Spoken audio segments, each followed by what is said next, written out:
نحمده ونصلي على رسوله الكريم أما بعد فأعوذ بالله من الشيطان الرجيم بسم الله الرحمن الرحيم۔ آج سورۃ البقرہ آیت نمبر 144 کا دوسرا پارٹ تجوید کے اعتبار سے پڑھتے ہیں۔ نون اور میم مشدد جب بھی آئیں اس کے اوپر غنہ ہوتا ہے، تو یہاں پہ اس کلمے میں نون مشدد ہے، تنوین کے بعد حروف اخفا میں سے تا ہے تو یہاں پہ ہم اخفا کریں گے۔ فَلَنُوَلِّيَنَّكَ قِبْلَةً تَرْضَاهَا، تا کو پتلا رکھ کر را کا سکون پر کریں گے، کیونکہ را ساکن کا اگر ما قبل اس سے پہلے والا کلمہ مفتوح ہو یا پیش والا ہو تو اس کو پر پڑھتے ہیں۔ تو نون مشدد کے اوپر ہم نے اس آواز کو ناک کے بانسے میں لے جا کر تھوڑا سا گنگنایا، کہتے ہیں اسے فَلَنُوَلِّيَنَّكَ قبلہ با کے اوپر قلقلہ کیا ہم نے۔ آگے چلتے ہیں علم صرف میں۔ علم صرف میں یہ فا ایک علیحدہ کلمہ ہے، جسے فا ہم کہیں گے یہ عطف ہے،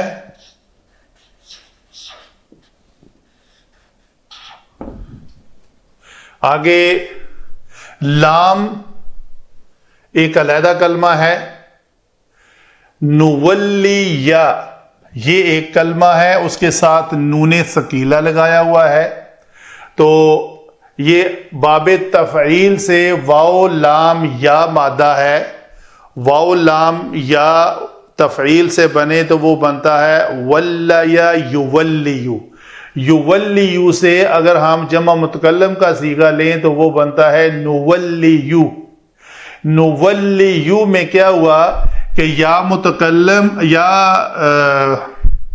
مقصور، لام کلمہ میں یا مقصور اس کا ما قبل کسرہ کے ساتھ ہے تو اس کی حرکت حذف ہو جائے گی، تو یہ لفظ اصل میں استعمال ہوگا نولی، جہاں بھی استعمال ہوگا یہ یولی، تولی، تولی، اولی، نولی، یہ باب تفعیل کے فعل مضارع کے 5 مرفوع صیغے بنیں گے۔ تو نولی کے آگے کیا مقصود تھا؟ نون ثقیلہ لگانا، تو قاعدہ ہے نون ثقیلہ جب فعل مضارع کے مرفوع صیغوں سے پہ لگایا جائے تو اس میں لام کلمہ کے اوپر فتح آ جاتی ہے۔ مثلا ہم کہتے ہیں جعل یجعلو، یجعلو، تجعلو، تجعلو، اجعلو، نجعلو، تو یجعلن ہوگا، لام کے اوپر پیش کو زبر سے تبدیل کریں گے۔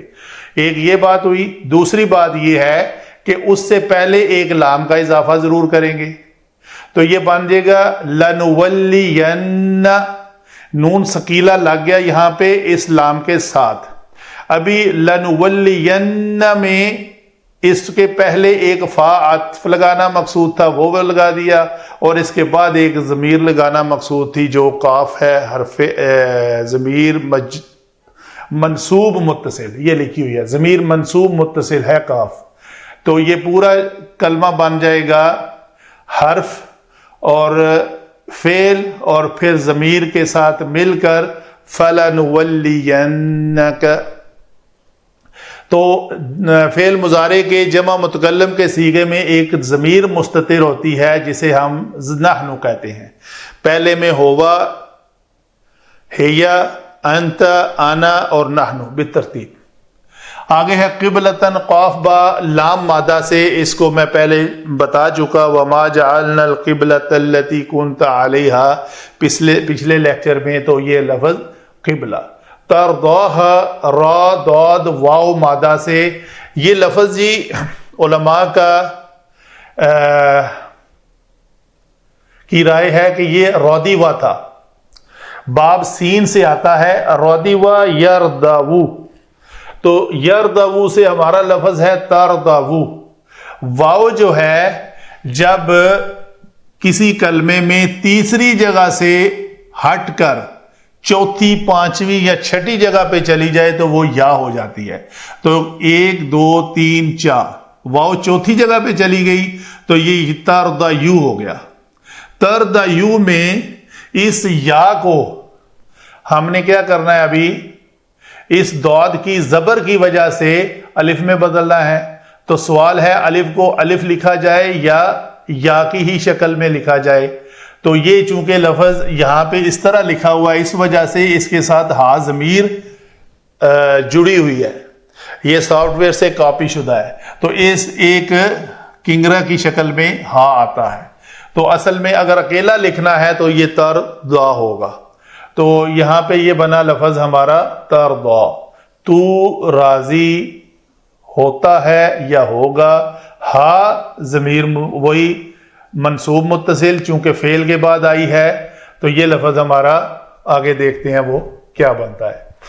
تو یہ ہوئی جی ہماری علم صرف کے مطابق بحث اس کے اوپر.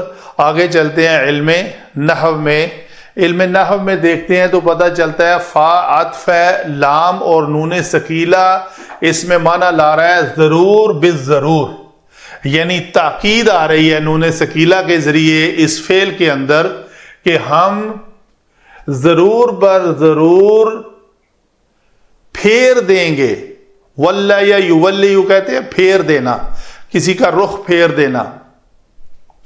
تو یہ لفظ اس طرح ہوا کہ اس میں نولین میں ضمیر مرفوع نحنو جو پوشیدہ ہے وہ ہے مرفوع ہو کر وہ بنے گی فاعل. تو یہ ہمارا فاعل مل گیا.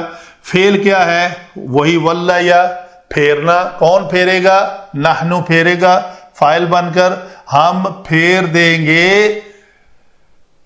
تاکید کس میں ہے, نون ثقیلہ کے ساتھ. یہ جو نون ساتھ میں ایڈ ہوا ہے اگر صرف ہوتا ہم پھیر دیں گے تو وہ ہوتا نولی, ہم پھیر دیں گے.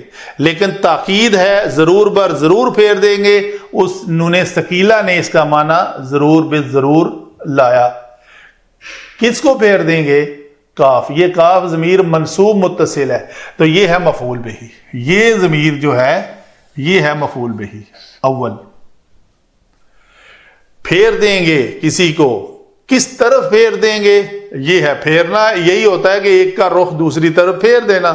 تو دوسری طرف کہاں پھیر دیں گے, ایسے قبلہ کی طرف. آگے یہ کلیہ آپ کو پتا ہے, تنوین والے اسم کے بعد اگر جملہ یا شبہ جملہ آئے تو وہ کثرت سے اس کی صفت بن کر آتا ہے.